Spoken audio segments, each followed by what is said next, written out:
Everybody, good afternoon. Welcome to 12-Minute Trading. My name is Doc Severson. I'm joined by Dave Lukas here.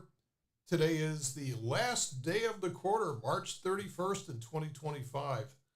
And wouldn't you know it, maybe, just maybe, we're starting to see a little bit of window dressing into the end of the quarter. We it's been an exciting 6 weeks or so where the market we've fallen into a full 10% correction. As of this morning, we actually saw on the cash index, we saw an undercut.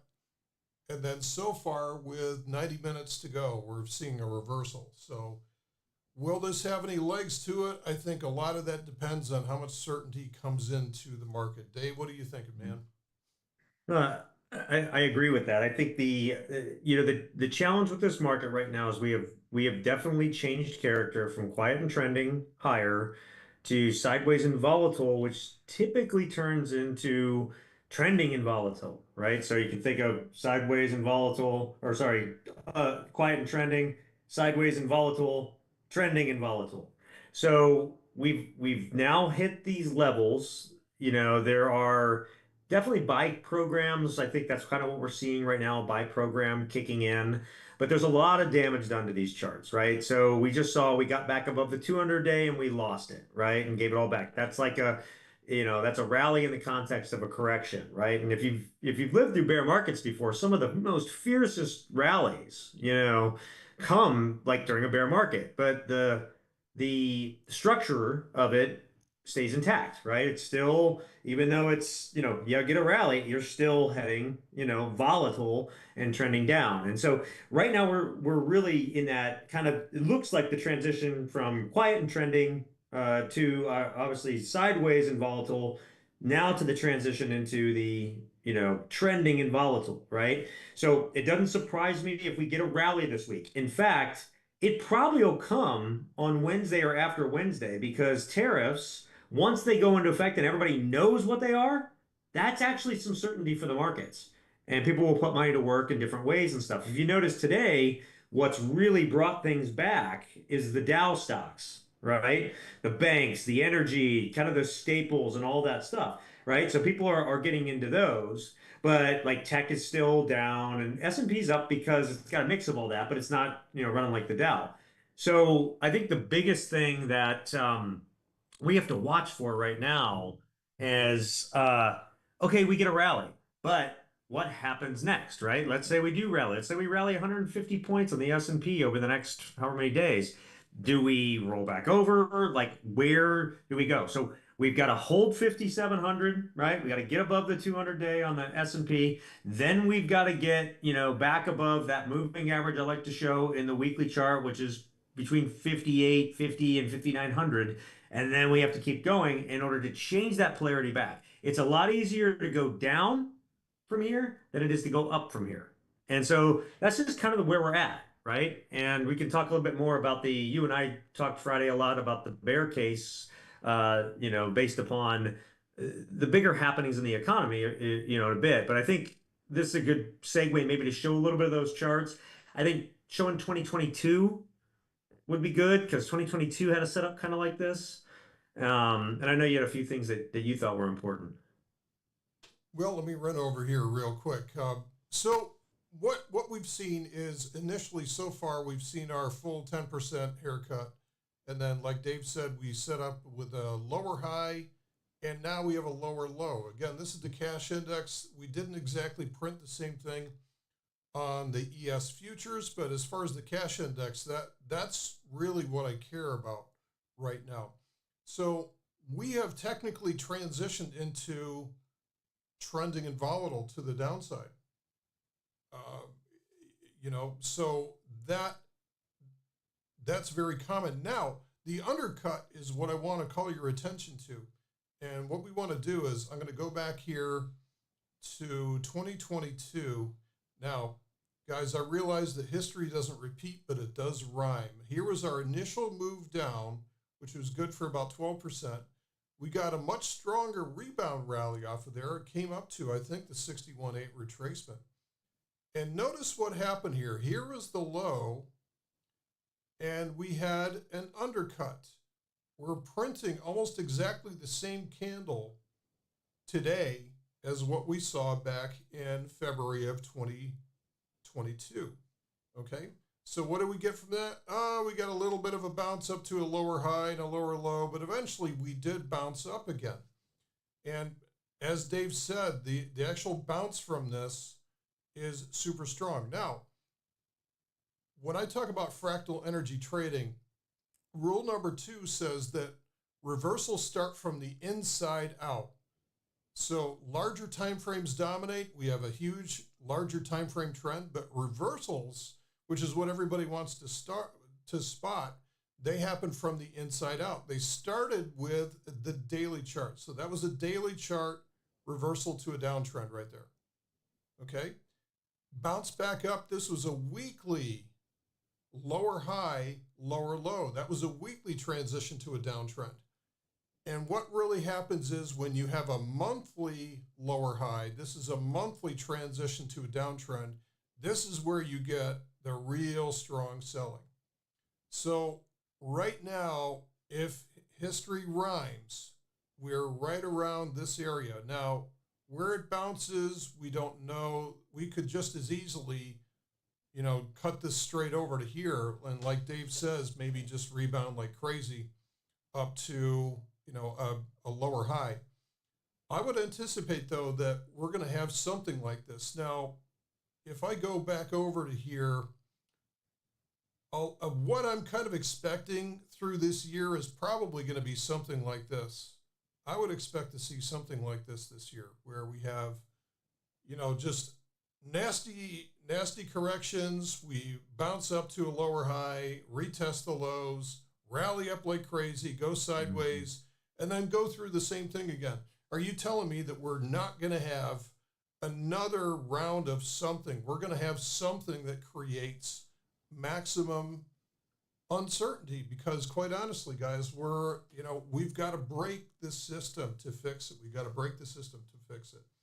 And so it seems to me that I doubt everything is going to be sunshine and roses after we get a relief rally from there. Yeah. There's going to be something else is going to happen. So whether it's due to Ukraine, whether it's due to something in Congress, anything could happen. But this is what I'm anticipating, is it's going to be a full year of this type of uncertainty. We saw that back in 2018. We saw that in 2019.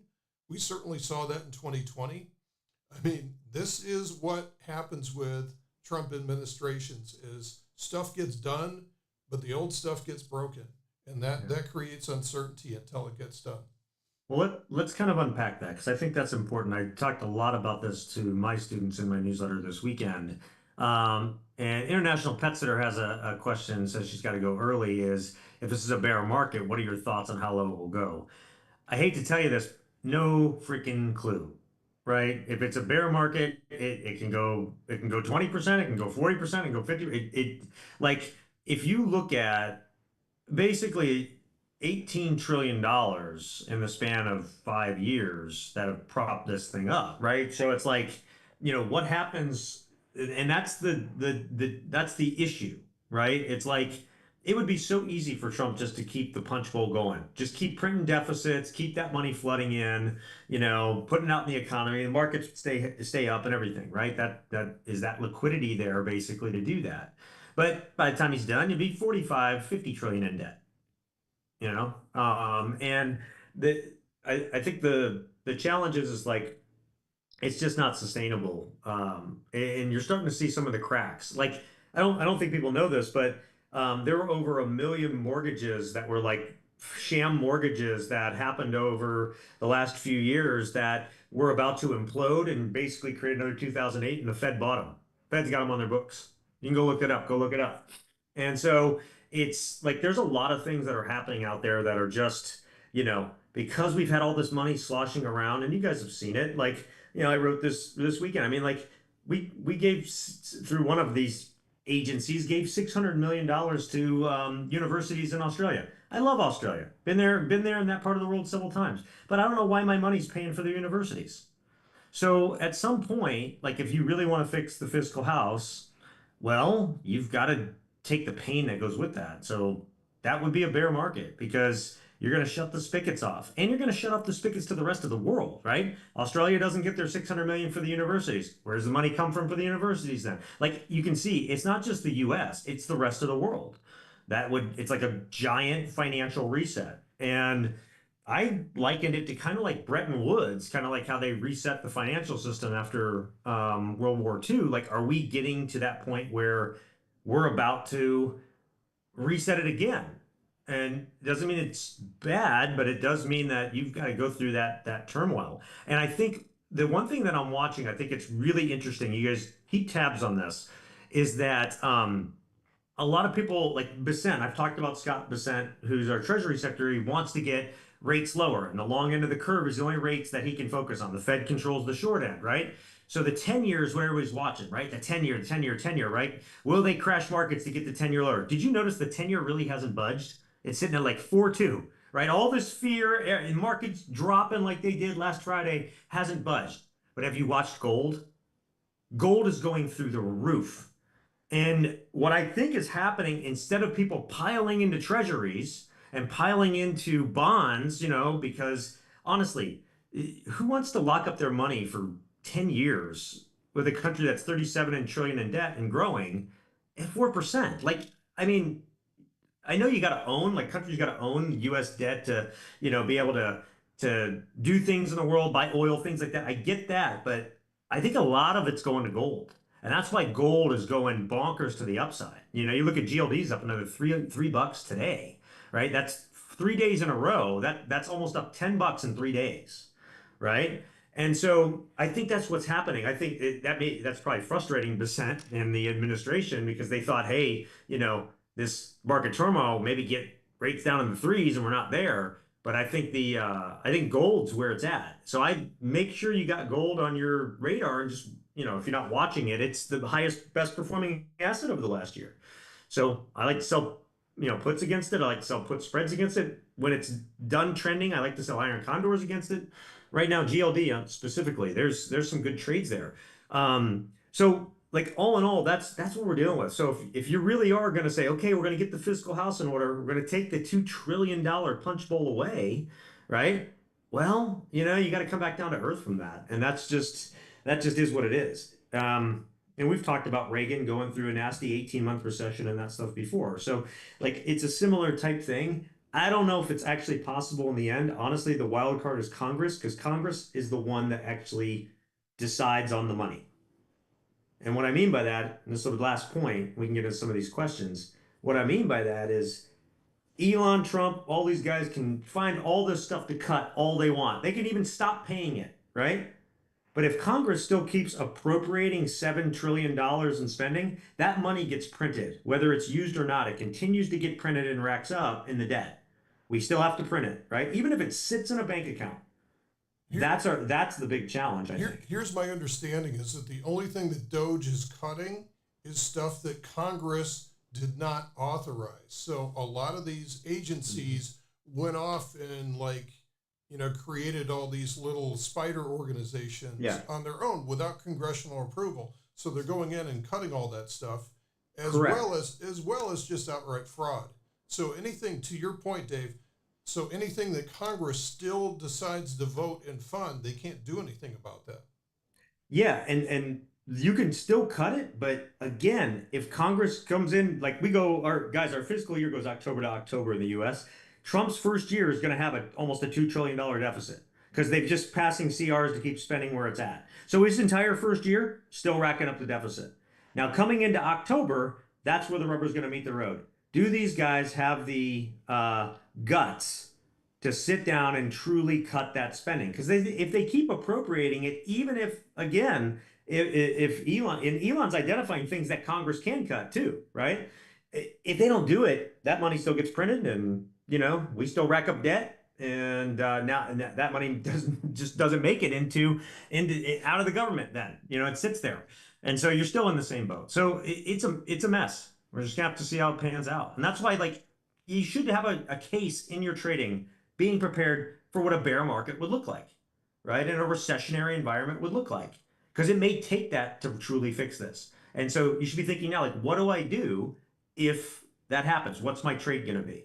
Right? How am I going to focus on this? or am I going to play gold and stay out of it, right? Like, that sort of thing. So you want to be thinking about that now. So all right. Let's see. We do have questions. Yeah, NQ is down 15%, although it's off that now.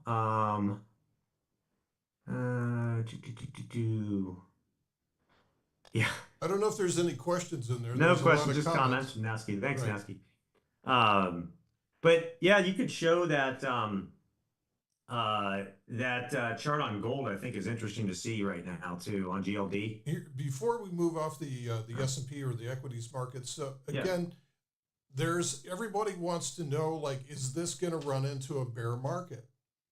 And the thing to understand is that this will run it. Look, this is not going to just go to zero from yeah, down here. There's only so far that markets can go right. before they run out of sellers and they have to reload. And so as you transition, we've already transit. This is a weekly lower high. Yep. If we get a rally back up to some place up here, all right. So what's going to happen if we get a rally? First of all, everybody's going to get complacent again. They're going to forget about what caused this in the first place. Everybody's just going to assume that we're going to be heading up to new highs, which is possible. It's unlikely though, given the headwinds that we have. So what you have to be able to understand here is at what point are we going to dig our heels into the sand and say, above here, we're good. But if this fails at this level down to here, then you have to be ready for that. This is the point when everybody else is getting fat, dumb, and happy here. This is where you need to be ready because this would be the monthly lower high. And this is the Yep. transition. This is the gateway to the bear market. And as weird as this sounds, this gateway to the bear market is going to be off of a relative high. It's going to be off of a Yep. relative high. So everybody's going to feel great about it. This is going to be like a disbelief rally, but this is where things really start to transition. If That's that your happens. opportunity to take advantage. And then once you get up in that range, you got to shut everything down and then sit tight and let it decide. Right.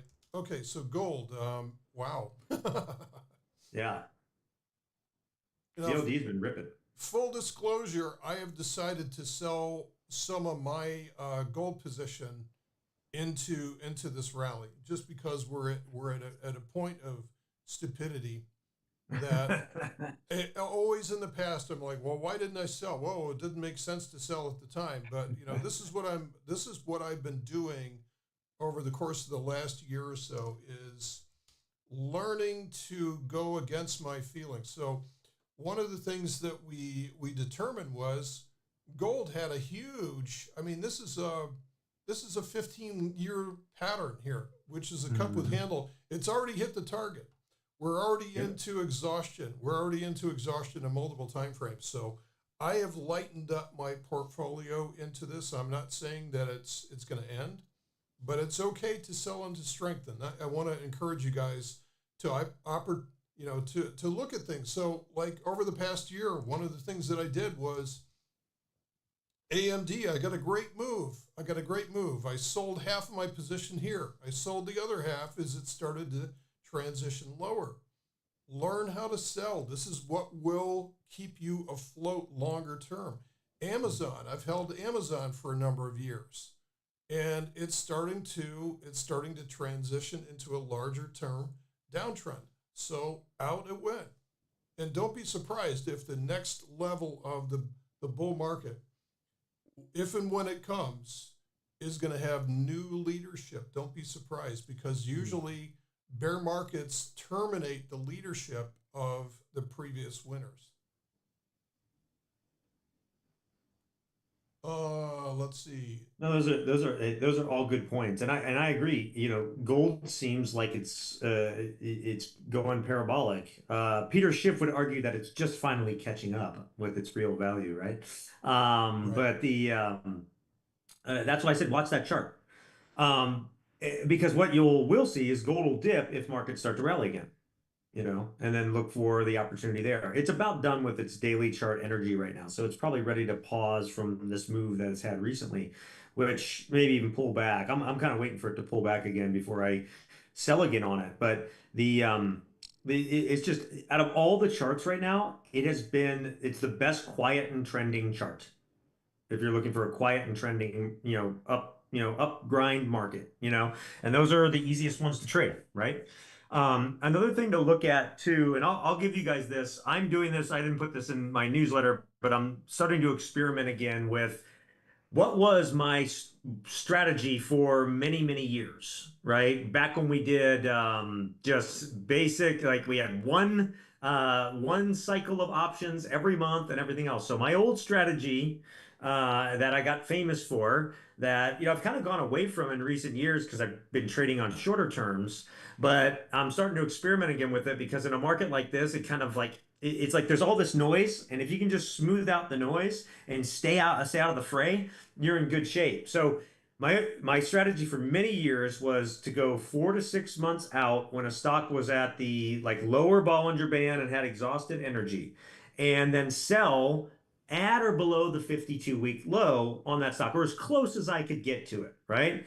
And so today, just to experiment, and when I experiment, I take a set of capital. I like to trade live. I don't like to paper trade. That's just me. That's where I've gotten to now, because paper trading is not quite real, and it forces me to have to pay attention to it. But I took about 10,000 bucks, and I decided to play Amazon, Google, and Tesla.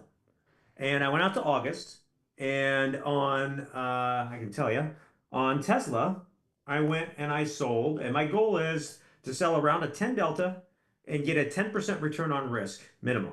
So on Tesla, I went out to August and I sold the 150 by 145 put spread. That paid me about 65 cents. Now, with the bounce that we're having in the afternoon here, I did this morning near the lows. I've got a nice profit going on this already. So I sold a 150 by 145, and I got about 65 cents, so a little over 10% return on risk. On Amazon, I went out and I sold the 145 by 140. Amazon's 52-week low is in the 150s. And then the last one was Google. So Google is actually sitting right at its 52-week low. It's like a couple points above it. And so I was able to sell the 120 by 115, which is about 20% out of the money on this thing for about 60 cents as well, a contract. So 60 bucks, right? So I'm going to play with you. I'm going to see how they react. If we get a bigger bounce, like my old, I used to be in for probably, 6 to 8 weeks on these things before I exited, right? So I'm going to see if I can get a 50% return or so and get out of these on any, rally that we get sort of thing. But if this, pans out as I think it does, I'll probably go back to trading this way more, just in an environment like this. And if you get a bear, it does help you. Trading close quarters combat's tough when you get like a 3-4% move in a day, like we've been seeing. In a bear market where you're going down 20-25%, the stocks will follow. But when you're 20, 30, 40, 50% out of the money, it's a lot easier to see it coming and manage around it, right? And you got a lot more time. So they're just easier to manage that way. So that's just something that I'm going back and looking at, something you can experiment for yourself. And some thoughts for you there. So there, the thing about bear markets is they always look easy in reverse. Like, why didn't you do this? Mm-hmm. Or why didn't you do XYZ? One of the things that you have to understand is, again, there's the two rules that we go by. Rule number one says larger time frames dominate the trend. We trade with the longer time frame. Right now, on the monthly chart, all this is a pullback.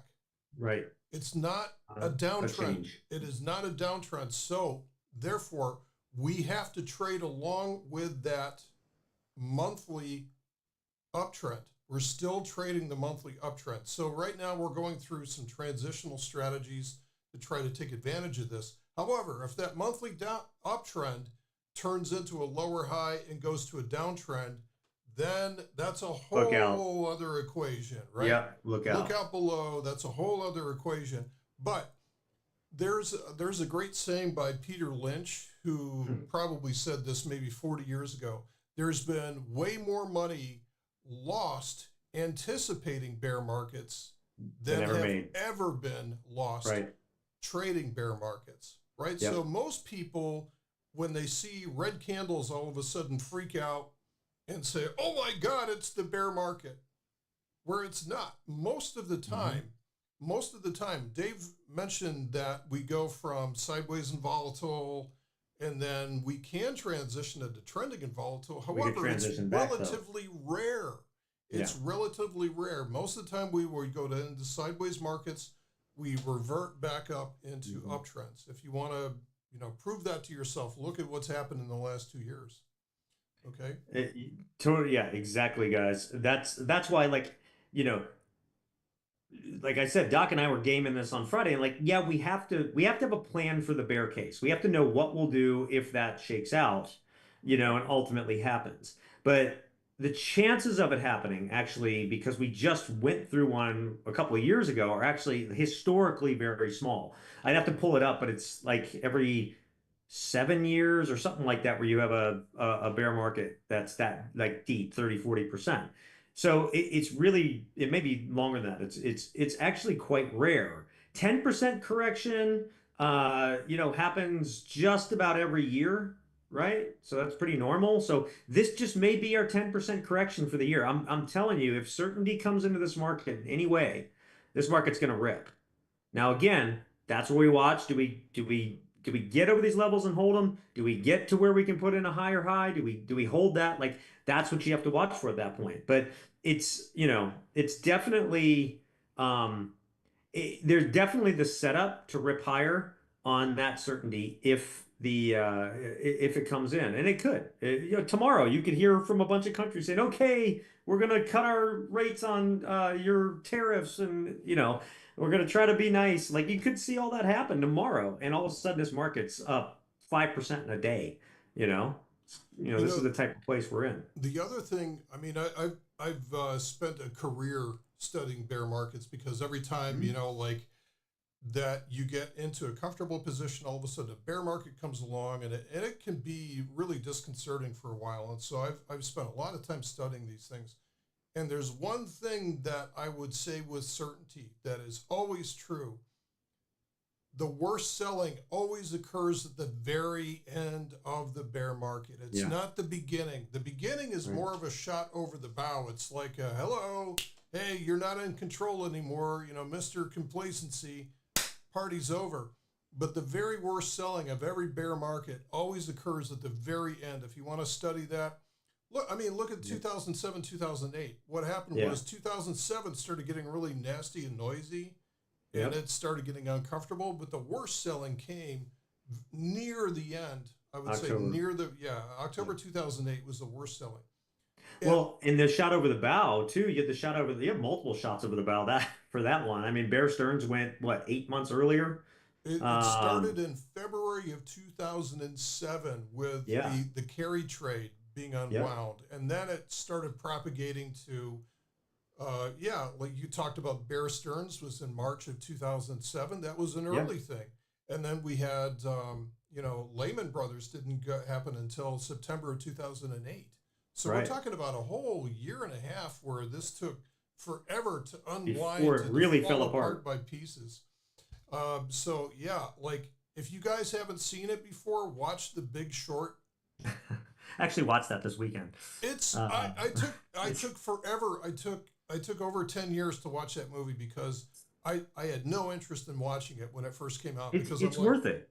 It actually does a great job kind of showing how it's a movie, but what is the other one that's similar that has Ryan Gosling in it?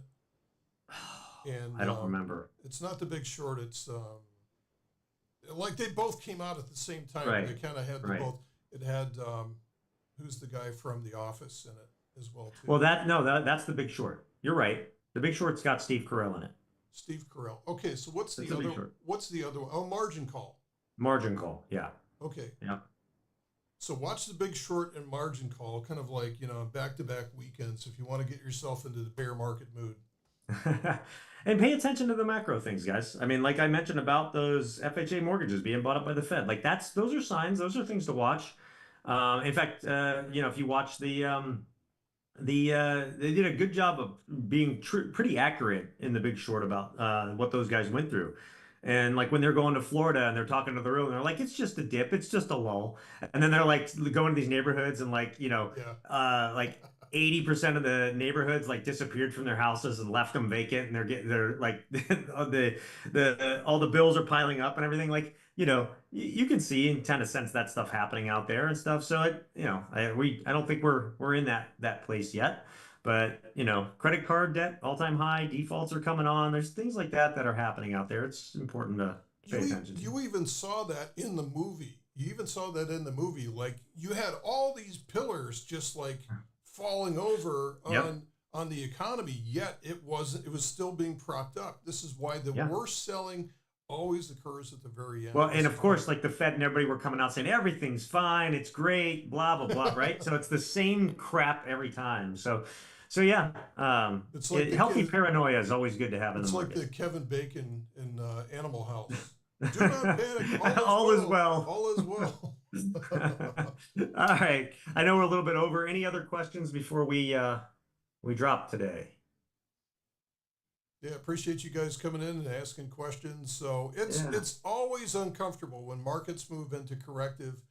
However, the big challenge, and this is what separates the beginners from the pros, is being able to anticipate and being able to adjust. Like the Marines say, improvise, adapt, and overcome. To a new style of trading. All right, guys, thanks for joining us here today, and we'll see you next week and next month in April, and we will have more certainty by next Monday, I think. Yeah. Thanks, guys. Maybe. Bye. See you guys. All right. Cool.